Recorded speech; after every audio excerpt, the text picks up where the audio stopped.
e frutifico com ela, em nome de Jesus. Glória a Deus, amém. Você pode aplaudir a Jesus? Amém, amém. Glória a Deus. A Marli compartilha aqui que ao meu coração veio uma palavra cura durante o louvor, amém? Então, se alguém está enfermo, se alguém está doente assistindo essa mensagem, que você possa receber cura agora em nome de Jesus, amém?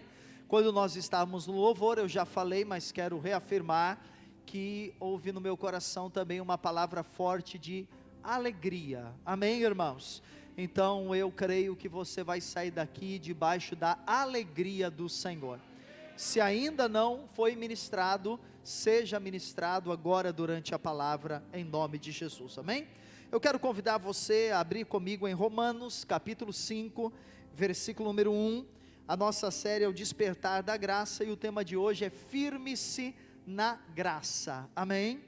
Firme-se na graça. Romanos 5, verso 1, diz assim: justificados, pois, mediante a fé, temos paz com Deus, por meio de nosso Senhor Jesus Cristo, por intermédio de quem obtivemos igualmente acesso, pela fé, a esta graça, na qual estamos firmes, e gloriamo-nos na esperança da glória de Deus. E não somente isto, mas também nos gloriamos nas próprias tribulações. Preste atenção nisso.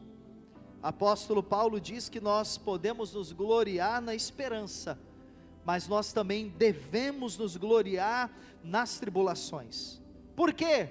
Porque a tribulação produz perseverança, e a perseverança, experiência, e a experiência, esperança. Ora, a esperança não confunde, porque o amor de Deus é derramado em nosso coração pelo Espírito Santo que nos foi outorgado. Glória a Deus. Irmãos, de fato a graça é a maior e melhor revelação que nós podemos ter. Você deve o tempo todo orar para que Deus traga luz e revelação a respeito da graça dele em sua vida, porque quando você tem revelação da graça de Deus, você não é mais a mesma pessoa. A sua vida com Deus, o seu relacionamento com Deus, nunca mais é o mesmo. Há uma mudança, há uma transformação. Mas Paulo, ele fala sobre nós nos firmarmos na graça. Por quê? Porque nós temos uma tendência natural de deixarmos a graça e voltarmos para a lei. Porque ou nós estamos vivendo na graça, ou nós estamos vivendo na lei, amém? E quando a gente fala sobre lei, hoje eu acordei e fiquei, antes de vir para cá, cedo, que tinha que estar aqui às 8h30, e acordei por volta de umas 15 para as 7, eu fiquei pensando na mensagem, e pedindo a Deus que me desse revelação, e inspiração, e instrução, e eu fiquei pensando que quando nós falamos aqui em lei, fica para algumas pessoas algo muito subjetivo, fica algo muito abstrato, porque quando fala lei, algumas pessoas pensam, o que é isso? Será que é os 10 mandamentos? Será que é a lei do país? É a Constituição? Mas há uma forma muito fácil de você entender a lei. A lei, ela sempre está ligada ao nosso merecimento, e ela sempre está ligada à nossa justiça própria. E o que é a justiça própria? A justiça própria é aquela atitude, é aquele sentimento, é aquele pensamento, é aquela conduta em que nós pensamos que nós somos merecedores de algo por causa da nossa performance, por causa das nossas obras. Sabe quando a gente vê um pouco a justiça própria em nós? É quando a gente diz assim, está acontecendo isso comigo, mas eu não mereço passar por isso. Aí está a raiz da justiça própria. E a gente o tempo todo, a gente vai lutando com essa questão do merecimento, porque muitas pessoas dizem, eu não mereço passar por isso. O que ela quer dizer? Eu sou uma pessoa muito boa, eu não mereço que aconteça isso comigo. Ah, eu sou uma pessoa muito fiel a Deus, como é que está acontecendo isso comigo? Entende? Quer dizer, por causa das minhas obras, por causa do meu comportamento, por causa daquilo que eu faço, então eu penso que a bondade de Deus vai se manifestar na minha vida, por causa das coisas que eu faço. E a gente tem ensinado aqui há muitos anos, que tudo é por causa de Cristo, tudo é por causa de Jesus. Amém? Então a estar na lei é você viver mediante a justiça própria. Eu não mereço isso. Ou então tem um outro aspecto, que tem pessoas que dizem assim, eu mereço ter aquele carro, por que eu não tenho? Ah, mas meu vizinho aqui, ele nem é crente, domingo ele põe um sambão aqui, ele põe um pagode, eles enchem a cara, e ele tem lá um carro e eu não tenho. Olha, ele tem um emprego maravilhoso, e eu domingo estou na igreja, e ele domingo está não sei fazendo o quê, e ele é uma pessoa muito abençoada, eu não sou. Eu mereço ter, mas eu não estou tendo. Isso é a justiça própria. Eu não sei, é lógico, nós não somos acostumados a afirmar que temos algumas coisas, né? A gente nunca tem inveja, sempre quem tem inveja é o outro, não é assim? Sempre o outro que é invejoso, eu não.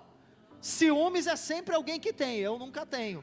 E justiça própria é sempre alguém que tem, eu nunca tenho. Mas todos nós, eu e você, todos nós temos justiça própria. E a gente precisa, irmãos, fazer o quê? Fazer o que Paulo está dizendo, nós precisamos nos firmar na graça. Porque se você viver na justiça própria, você vai viver uma vida condenando os outros, e você provavelmente, em algum momento, vai condenar a você mesmo. Então por isso que Paulo, ele está afirmando, volte lá para mim no verso número 1 por favor, Paulo está afirmando, olha, justificados pois mediante a fé, temos paz com Deus. Aí ali no verso 2, ele diz na segunda parte, esta graça na qual estamos firmes. Diga, eu preciso estar firme na graça de Deus. Diga para quem está ao seu lado, esteja firme na graça de Deus. E por que nós precisamos estar firmes na graça de Deus? Escute, porque quando nós nos firmamos na graça, eu vou citar hoje 3 coisas maravilhosas que acontecem. A primeira, quando eu me firmo na graça, eu tenho paz com Deus. Aleluia! Então, isto é o ponto principal. A partir daí todas as coisas vão se cumprindo na sua vida. Quando você entende que você tem paz com Deus, escute, e que não há nenhuma dívida entre você e o Senhor, porque o que é ter paz com Deus? É você ter a clareza, a consciência, a tranquilidade, que no seu relacionamento com Deus, não existe nenhuma dívida, não existe nenhuma pendência, que Deus não está bravo com você, que Deus não está desiludido com você, que Deus não está frustrado com você, porque quando Deus olha para mim e para você, Ele não nos vê, Ele sempre olha para nós e vê quem, irmãos? Cristo. Então se você entende que tem paz com Deus, sabe o que isto significa? É que todas as circunstâncias da sua vida, elas vão ter que se reconciliar com você. Então uma enfermidade, ela terá que deixar de ser enfermidade, porque esta circunstância vai ter que se reconciliar com você. Um problema de ordem financeira, um endividamento, uma falta de recursos, essa circunstância, ela vai ter que se reconciliar com você. Quando você entende que você tem paz com Deus, você sabe que o pecado não pode dominar você, e nenhuma maldição tem legalidade na sua vida. Então você tem uma consciência, eu sou justo, eu estou em paz, por isso eu posso fazer aquilo que a Bíblia diz, em paz me deitar e logo pegar no sono. Amém, queridos? Agora, se você entende que tem paz com Deus, será que algum demônio pode te perturbar? Sim ou não? Não, às vezes o diabo envia lá uns endemoniados, não envia? Tem uns endemoniados que querem te perturbar, querem tirar a tua paz. Então às vezes alguém do seu trabalho, alguém do seu convívio, Mas se você tem paz com Deus, aquilo não te perturba, aquilo não tira você da sua paz. Aí você vai dizer assim: ah, pastor, mas tem uma coisa que tira a minha paz, quando eu recebo uma má notícia, isso me desestabiliza, e eu sou ser humano. É verdade, nós somos seres humanos, mas nós não devemos ficar desestabilizados por nenhuma má notícia. Sabe por quê? Deus tem todas as coisas sob o controle dele. Você crê nisso? Diga glória a Deus. Deus tem tudo sobre o controle dele. Sabe, tem coisas que nos pegam de surpresa, sim ou não? Sim, mas Deus não pega nada, para Deus nada é pego de surpresa, absolutamente nada. Deus já sabe de qualquer situação que você passe ou tenha que passar. Deus já sabe. Deus já sabe o que vai acontecer na sua vida conjugal, na sua vida profissional, na sua vida financeira. Ou você acha que Deus está lá no céu, andando de um lado para o outro, pensando: e agora? Como é que eu vou resolver esse problema que esse meu filho arrumou? Como é que eu vou resolver essa circunstância? O que eu vou ter que fazer? Não, Deus, Ele já resolveu todas as coisas. A obra já está feita, a obra já está consumada, tudo já está feito. Amém? Por isso que diz aí: justificados, pois, mediante a fé, temos paz com Deus. Agora, essa paz não acontece por meio do que você faz, ou deixa de fazer. Essa paz, ela se dá mediante Jesus Cristo. E nós não precisamos acrescentar nada naquilo que Jesus já fez. Por isso que nós não pregamos aqui que você deve viver fazendo sacrifícios, que você deve viver pagando promessas, que você deve viver fazendo caminhadas no sentido de ir a lugares para buscar bênção. Por isso que nós não ensinamos aqui que você deve ficar fazendo uma série de campanhas e campanhas em diversos lugares, porque a paz de Deus já foi colocada dentro de você. A graça é completa, a graça é plena, a graça é suficiente e nada mais é necessário. Então levante sua mão e diga: quando eu me firmo na graça, eu tenho paz. O mundo tem paz, irmãos? Não tem. Eles têm uma paz de alguns instantes. Se você convive com pessoas que não têm Cristo, você sabe muito bem o que eu estou dizendo. Às vezes elas têm tudo, mas elas não têm paz. Você olha para a vida da pessoa e quem está de fora acha que é uma vida maravilhosa, mas quando você vai se aproximando, você vai vendo que é uma pessoa que não desfruta de paz, porque a paz é uma pessoa, é Cristo em nós, essa é a paz. A segunda coisa é que quando eu me firmo na graça, eu me revisto de glória, aleluia. Olha o que diz o verso 2: por intermédio de quem obtivemos igualmente acesso pela fé a esta graça. Então, pela fé nós tivemos acesso à graça. Veja que não é por mérito, é pela fé. Pela fé acessamos a graça, na qual estamos firmes. Quer dizer, eu preciso ficar firme na graça, senão eu vou para a lei, senão eu vou para a justiça própria, senão eu vou viver aquele toma lá da cá, senão eu vou viver aquela vida baseada no mérito, no que eu faço, na minha performance. Isso tem valor no padrão deste mundo, mas para Deus não tem valor. Então eu me firmo na graça pela fé. Agora diz: e gloriamo-nos na esperança da glória de Deus. Irmão, escute, nós precisamos o tempo todo nos revestir de glória. Amém? Você sabe o que significa revestir-se de glória? No original, esta palavra significa tomar um banho de glória. É isso que significa. Tem pessoas que às vezes elas estão muito cansadas, né? Em casa fazem isso, aí a conta de água e de luz vai embora, né? Eu falo assim: eu estou muito cansado, eu preciso tomar um banho para relaxar. Aí vai para 10 minutos, 15 minutos, aí fala: vou ter que desligar lá o disjuntor, né? Porque é o banho que vai relaxar, que vai trazer descanso. E muitas pessoas falam isso, né? Estou tão cansado, não vejo a hora de chegar em casa agora, tomar um banho, relaxar. É isso que o apóstolo Paulo está dizendo. Às vezes você está desgastado, porque esta vida nos desgasta, essa vida nos cansa, esta vida muitas vezes nos desanima. Sabe o que nós estamos precisando? Nós não estamos precisando de um calmante, nós não estamos precisando de subterfúgios. O que nós precisamos é um banho de glória, entrar debaixo do chuveiro do Espírito Santo, e deixar o Espírito Santo nos batizar, nos encher, derramar a glória dele sobre nós. Ah, pastor, mas eu não tenho motivo para isso não.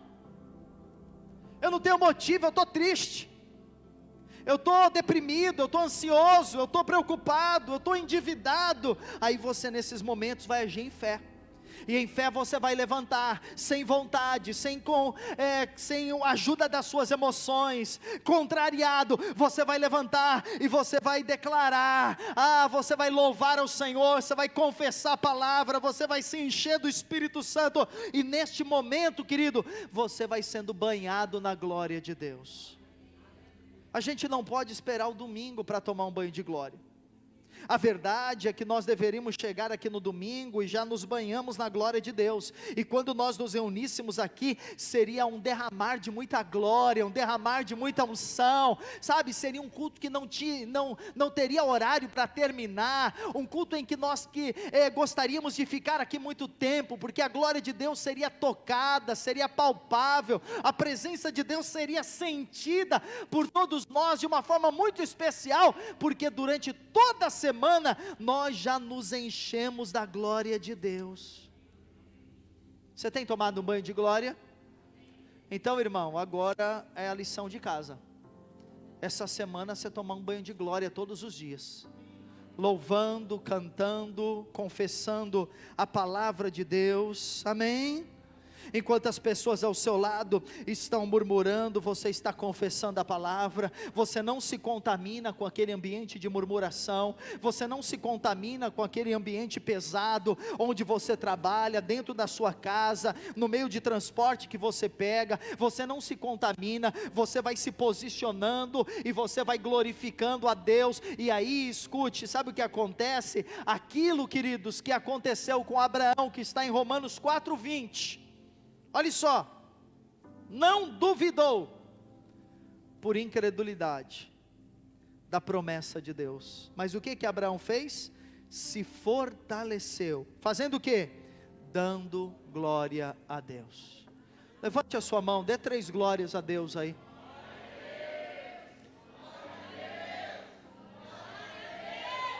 Irmão, quando vier a má notícia, você levanta a mão e fala: glória a Deus, glória a Deus, glória a Deus. Você vai estar sendo fortalecido, e a vitória virá. Quando as circunstâncias forem difíceis, você dá glória a Deus, glória a Deus, glória a Deus, glória a Deus, e as circunstâncias elas vão mudando, amém? Você tem que confessar a palavra, falar circunstâncias, falar montanha, falar tempestade, falar doença. É o que Paulo está dizendo, que nós devemos nos gloriar, não na esperança da doença, não na esperança do pecado, mas na esperança da glória de Deus. Então você vai glorificando a Deus por antecipação.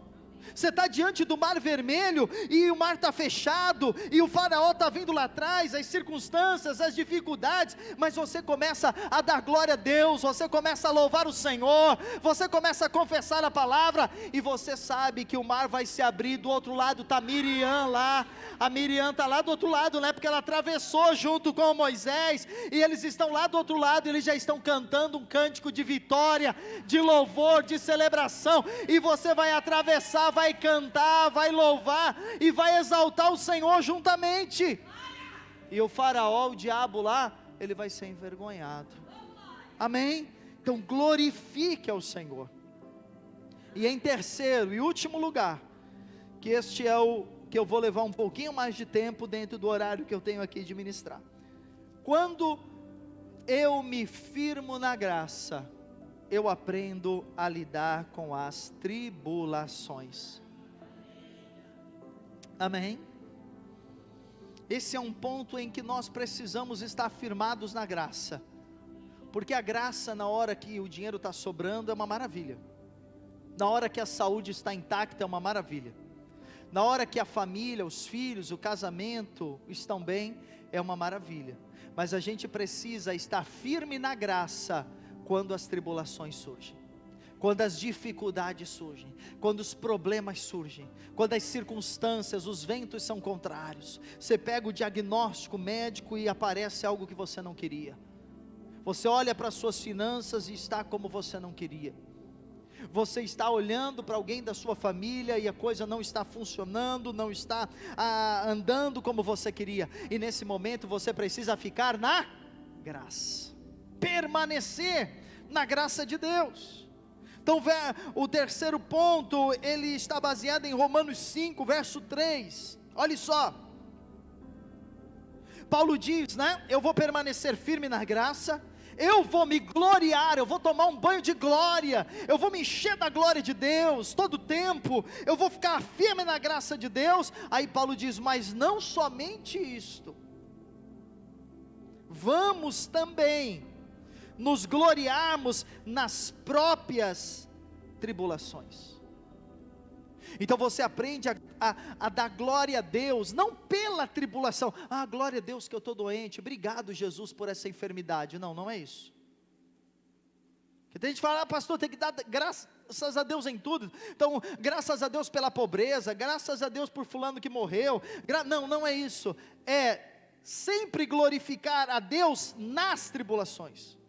Quer dizer, você está passando um momento difícil, complicado, mas isso não leva você ou a ficar calado, ou não leva você a murmurar, não leva você a reclamar. Por quê? Porque nós precisamos glorificar a Deus nas tribulações. Aí Paulo vai explicar, tem um propósito, sabendo que a tribulação produz perseverança, e a perseverança, experiência, e a experiência, esperança. Então você precisa entender que toda tribulação que você passa, ela tem um propósito final, e esse propósito final, quando alcançado, ele produz amadurecimento, ele produz vitória, ele produz experiência e esperança. O apóstolo Paulo está dizendo que quando a tribulação chega, tem um propósito. Qual é o propósito? É eu ser uma pessoa mais perseverante, eu não ser uma pessoa que desiste facilmente, eu não ser uma pessoa que para no meio do caminho, eu não ser uma pessoa que retrocede, eu quero ser uma pessoa que continua, apesar das tribulações. Então você está pegando aquela tribulação, e ela está produzindo perseverança. Só que uma vez que você passou aquele problema, você cresceu em experiência. Então quando um problema semelhante àquele aparecer, você já sabe, eu consegui vencer e eu vou vencer novamente. Mas se um problema maior do que aquele aparecer, você sabe, eu já venci o primeiro, eu vou vencer o segundo. Foi exatamente isso que aconteceu com Davi. Amém? Davi havia vencido o leão, Davi havia vencido o urso.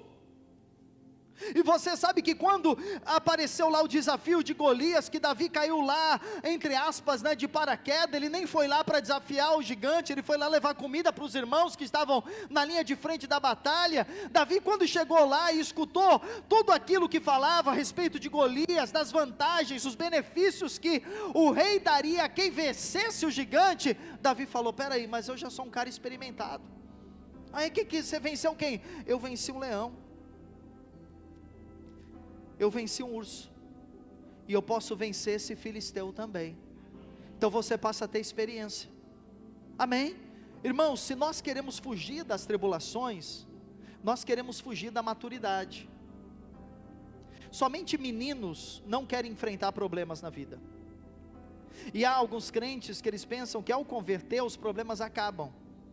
E aí eles chegam na igreja e eles criam esta ideia, não sei porquê, talvez porque eles não entendam muito bem o que está sendo dito da palavra, e quando surge um problema, a primeira coisa que eles falam é dizer, não, eu não vou mais para a igreja, eu não vou mais seguir a Jesus, porque se é para mim ter problemas vivendo com Jesus ou sem Jesus, eu vou viver do meu jeito.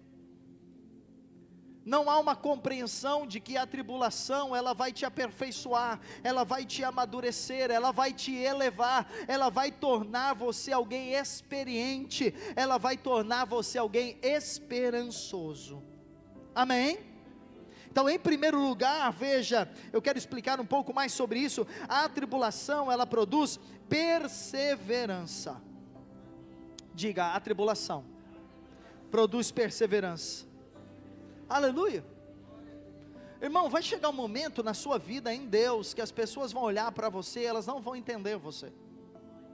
Mas isso não é negativo, isso é muito positivo, porque as pessoas vão ver que Deus construiu você alguém sólido, firme, alguém inabalável. O apóstolo Paulo diz que o homem de Deus, ele discerne todas as coisas, mas ele não é discernido por ninguém. E as pessoas não entendem realmente pessoas maduras em Deus, porque elas dizem, caramba, como é que aquela pessoa está passando por tudo aquilo, e ela não está murmurando, ela não largou o Deus dela, ela não deixou de congregar, ela continua alegre, tem um sorriso no rosto, como é que está acontecendo tudo isso? As pessoas não conseguem nos entender, elas não conseguem nos compreender, e é exatamente isso que o apóstolo Paulo diz, que os homens espirituais não são discernidos por ninguém. Deus, ele está construindo uma estrutura de fé dentro de você. Amém, nós passamos um período muito difícil, todos nós com a pandemia, mas o fato de você ter retornado à casa de Deus, de você estar servindo ao Senhor, como muitas pessoas estão na igreja servindo ao Senhor, nas células, contribuindo, participando da obra de Deus, isso mostra que toda essa tribulação que nós vivemos, ela não paralisou você, toda essa tribulação, ela construiu dentro de você uma estrutura de fé, uma capacidade de fé, e é isso que faz com que você não retroceda. A gente tem uma incredulidade na nossa carne, a nossa carne é incrédula, mas quando a gente permanece na graça, existe um choque entre a fé que está no nosso espírito e a incredulidade da nossa carne. E escute, quando você diz, eu vou ficar firmado na graça de Deus, eu sei que Deus me ama, eu não entendo muito bem o que está acontecendo, eu não entendo os problemas que eu estou enfrentando, eu não entendo por que esta enfermidade, eu não entendo por que esta crise, mas eu não vou sair da graça de Deus. Então a incredulidade que está dentro de você, ela dá lugar à fé, e a fé que está no teu espírito, toma conta de você. Então você está crescendo em perseverança. O que é incredulidade? É a carne governando o nosso pensamento, o nosso sentimento.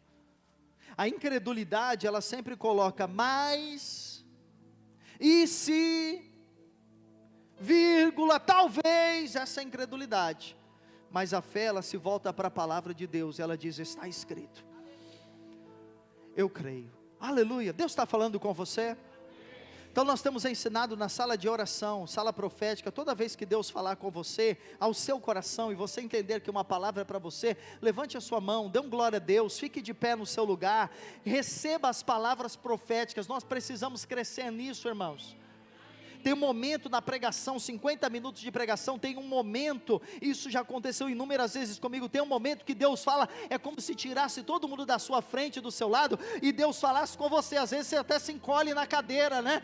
Dependendo da palavra, dá até vontade de se esconder, não é? Porque você sabe, é comigo. Então nesse momento você precisa receber essa palavra, e dizer, é minha, eu tomo posse, é para mim. Amém?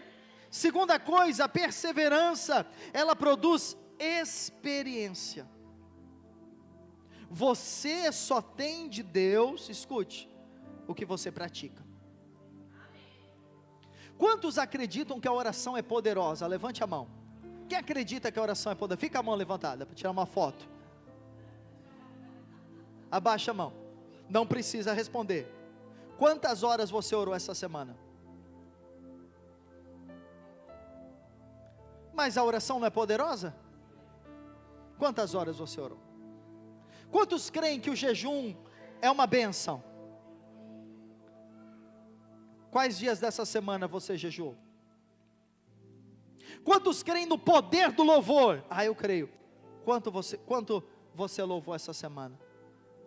Irmãos, ter a informação não é suficiente. Saber o que está escrito não é suficiente. Escute, a fé, ela precisa ser praticada. É Pedro em cima do barco e Jesus dizendo: pode vir.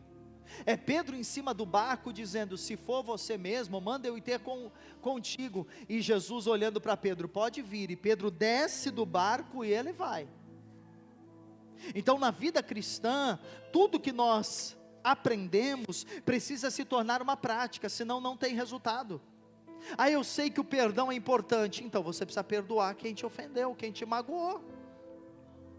Eu sei que orar, então você precisa. Eu sei que congregar uma benção, então tem 2 cultos na igreja na semana, porque você não vem? Entende?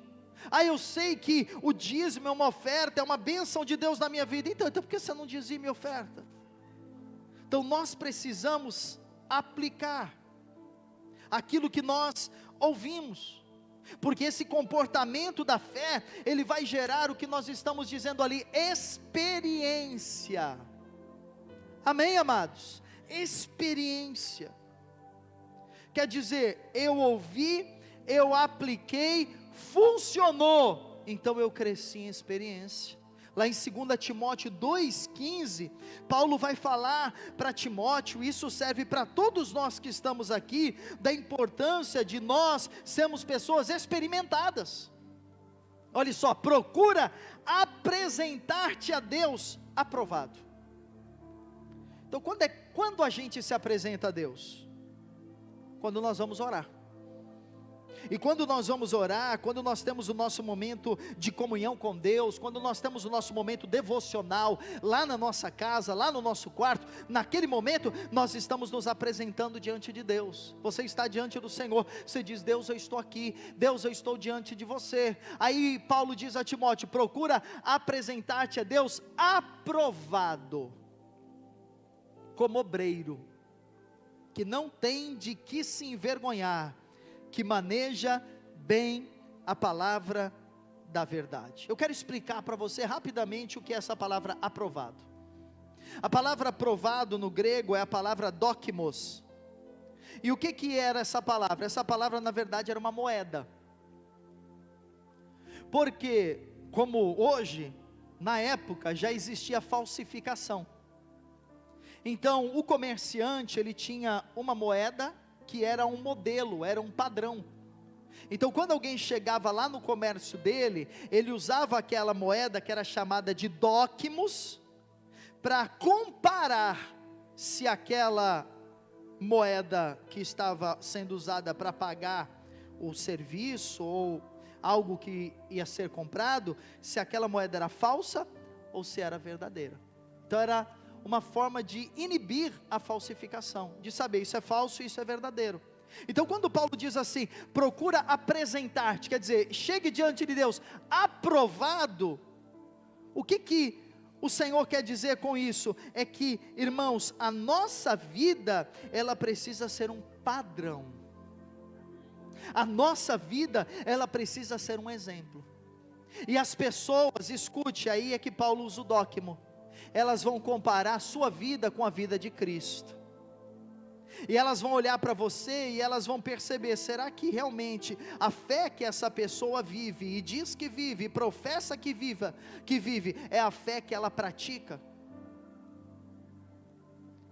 Porque não adianta eu falar, eu sou de Deus, eu sou da Manaim, eu sou evangélico, se nas minhas ações, se nas minhas atitudes, se na minha fala, se no meu comportamento, se no meu testemunho, isto não acontece, isto é diferente.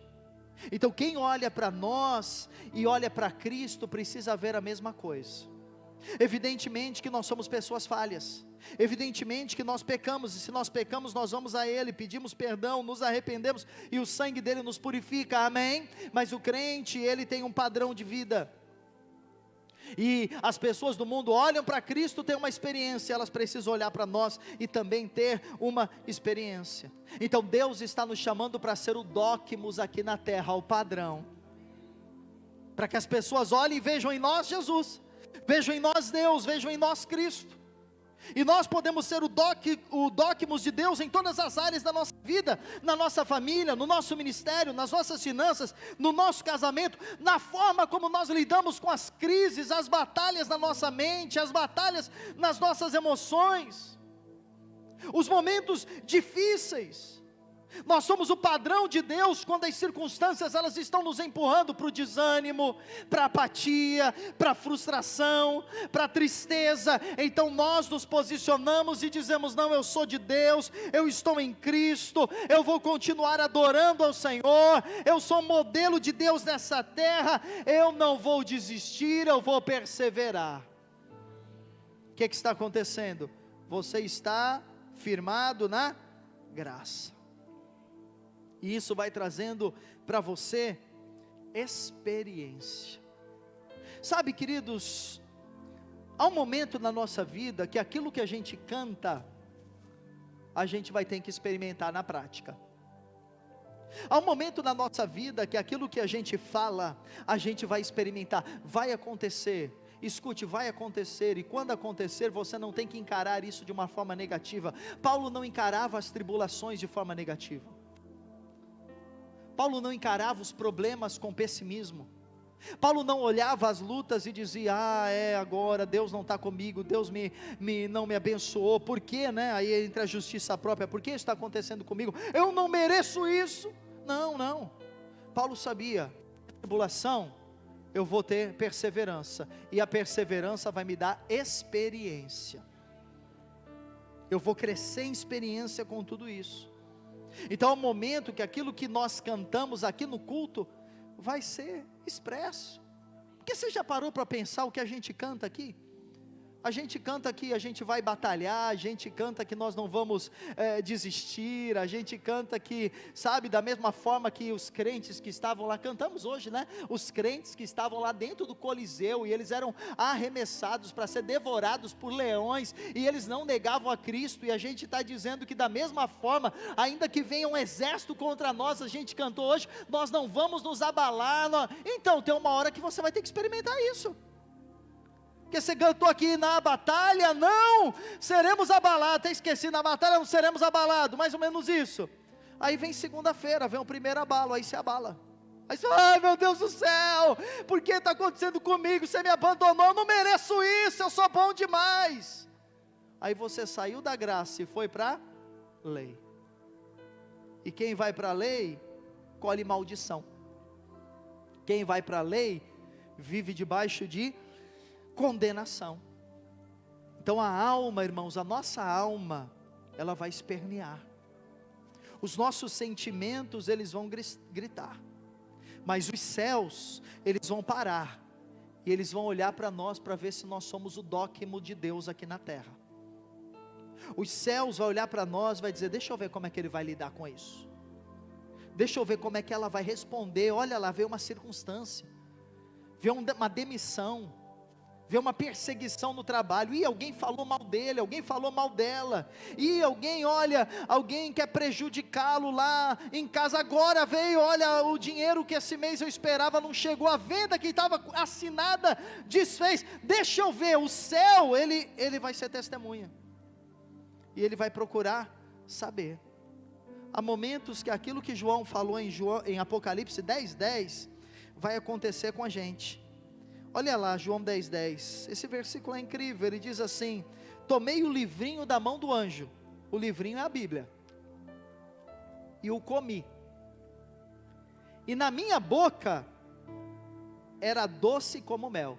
Porque você senta aqui, irmão, vem a maioria das palavras, a gente tem aqui o encargo, isso não acontece em toda igreja, nós pregamos a palavra da graça de Deus, nós não pregamos aqui um evangelho de condenação. E isso é importante, porque muitas igrejas hoje pregam a lei e condenam as pessoas, e colocam julgo sobre as pessoas, pregam a lei sobre elas, e acham que tem que exortar, tem que bater nos irmãos, tem que ser rude. Não é essa é a antiga aliança. Nós estamos na nova aliança. A nova aliança, a gente transmite graça na pregação, porque é isso que está escrito. Agora você ouve a palavra, e quando você recebe a palavra de Deus, ela é doce como mel. É ou não é? É ou não é? É. Mas quando você engole, João falou que quando ele comeu o livro, a Bíblia tinha a doçura do mel na boca dele, maravilhoso. Mas quando chegou no ventre dele, era amargo como fel. Você entende o que João está dizendo? É que quando a gente precisa praticar a palavra, aquilo se torna amargo. Ela tem que perdoar o meu esposo, tem que perdoar a minha esposa, eu tenho que perdoar aquela pessoa, e aquilo fica amargo para você, mas é o que a palavra de Deus diz, e você diz, eu tenho que fazer isso. Eu não quero mais saber de igreja, eu não quero mais saber de Bíblia, eu não quero saber, a palavra amarga dentro de você, mas você fala, não, eu vou me posicionar em Deus, eu vou perseverar, eu vou crescer em experiência. E depois que você come o livro, é doce, e no amargor você fica firme ali, e vai até o fim, então isso traz glória para você. Diga comigo, Deus quer me dar muitas experiências. Diga para quem está ao seu lado, Deus quer fazer de você alguém experimentado. Aleluia.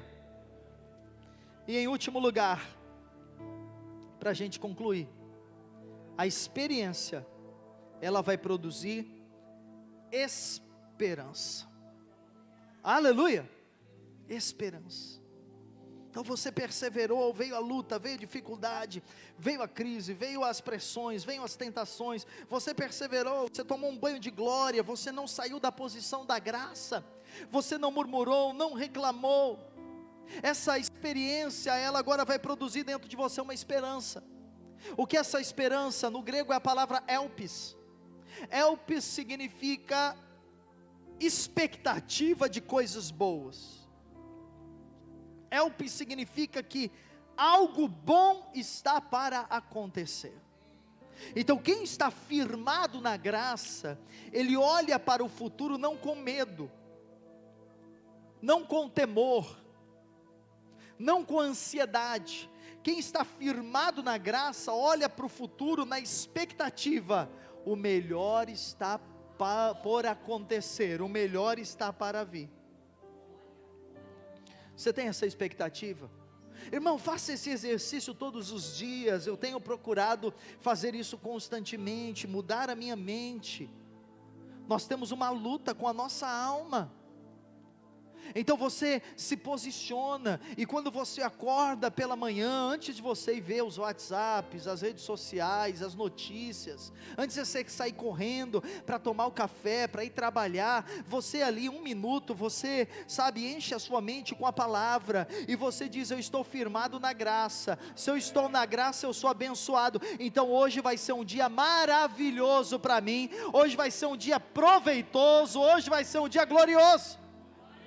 Mas pastor, eu pensei isso, veio um problema. Então aí você vai perseverar, você vai completar o ciclo, você vai perseverar, você vai se manter firme, você vai crescer em experiência, e você vai ter esperança. Romanos 5 diz, a esperança não confunde. Aleluia. Isso é maravilhoso. Pessoas que têm esperança não são pessoas confusas. Amém? Há muita confusão na mente das pessoas, mas quem tem esperança não é confuso. Quem tem esperança é lúcido, porque ele tem a mente de Cristo. Quem tem esperança não é oscilante. Quem tem esperança não é, uma hora está bem, outra hora não está bem, uma hora eu quero, outra hora eu não quero, uma hora eu vou, outra hora eu não vou, uma hora eu vou fazer, depois eu não quero mais fazer. Não, quem tem esperança se torna uma pessoa sóbria, se torna uma pessoa firme. Agora, por que essa esperança não confunde? Eu estou encerrando, porque diz que o amor de Deus, ele foi derramado no nosso coração, pelo Espírito Santo que nos foi outorgado.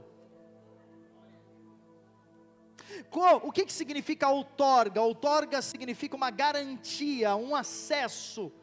Outorga significa uma permissão, uma licença. Então qual é a certeza de que eu sou amado por Deus? Qual é a certeza de que eu posso ter esperança? Qual é a certeza que eu não vou morrer antes do tempo? Qual é a certeza que não vai faltar comida? Qual é a certeza que não vai faltar o que os meus filhos precisam? Qual é a certeza que eu vou ser suprido por Deus? A certeza é o Espírito Santo que habita em mim. Então eu tenho o Espírito Santo habitando em mim, eu tenho a outorga. Ele é a garantia, Ele é o penhor. E por isso eu fico o quê? Tranquilo. Irmão, eu quero terminar dizendo que nada é maior, nada é mais eficiente, nada é mais largo, mais alto, mais comprido, nada é mais revelador, nada mais profundo do que o amor de Deus por você. E porque você está, eu e você estamos debaixo desse amor, nós podemos exercer fé. Lembra alguns domingos atrás, acho que mês passado, eu preguei, se você não ouviu, entra lá no canal da igreja e ouça, eu preguei a mensagem, a fé que atua pelo amor. E quando você conhece o amor de Deus, você pode agir em fé. Quando você conhece o amor de Deus, você não vive com medo das circunstâncias, você não vive com medo do diabo. O diabo, a Bíblia diz que ele é como um leão, mas ele não é um leão. O leão está dentro de você e de mim. O leão da tribo de Judá. Então durante a nossa vida vai existir uma guerra. E qual é a guerra? A guerra é entre a fé, entre a graça e entre a lei. E a nossa alma, ela vai nos puxar para esse lugar de merecimento. Eu não mereço que isso esteja acontecendo comigo. Eu não mereço passar por isso. Eu não mereço que tal pessoa me trate assim. Eu não mereço que isso tenha acontecido comigo. Eu não mereço esse salário. Eu não mereço esse trabalho. Ou eu deveria merecer isso. E isso vai governando a sua mente. E você sai desse lugar de graça. E daí por diante, como Paulo diz aos Gálatas, a vida vai em declínio. A vida vai decaindo. Mas quando você vive uma vida de ações de graças, quando você vive uma vida de louvor, quando você vive uma vida na dependência do Senhor, quando você sabe, eu estou na graça, eu não vou sucumbir, e as pressões vêm, mas você reage sabendo que o amor de Deus está em você, você sabe que mais cedo ou mais tarde a vitória, ela é sua. Aleluia. Então, essa revolução que a graça pode gerar dentro de nós.